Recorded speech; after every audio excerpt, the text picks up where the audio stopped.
Hey guys, in this video I will show you how to change the audio on your Instagram Reels after posting. So make sure to watch the video till the very end. And let's begin.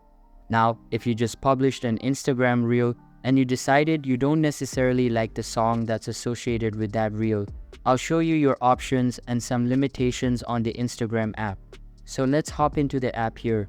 We'll tap on our profile at the bottom right, and we'll tap on the reel here that I recently posted.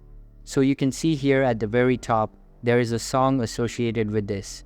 I can tap the three dots at the top right and then hit edit here. And you'll see I have the option to change a bunch of things, but I cannot change the music or the song associated with this reel. Unfortunately, that is a feature that Instagram just does not allow or does not have the capability for doing. All you have to do is hit cancel here, tap those three dots, and then what you want to do is hit delete at the very bottom and then re-upload it as a reel. I know it's not a great option, or you can just start fresh with the original video and then upload that on Instagram.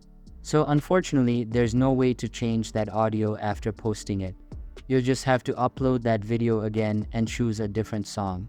So that's basically how you can change the audio on your Instagram Reels after posting. So that's all for this video. Hope you liked the video. Thanks.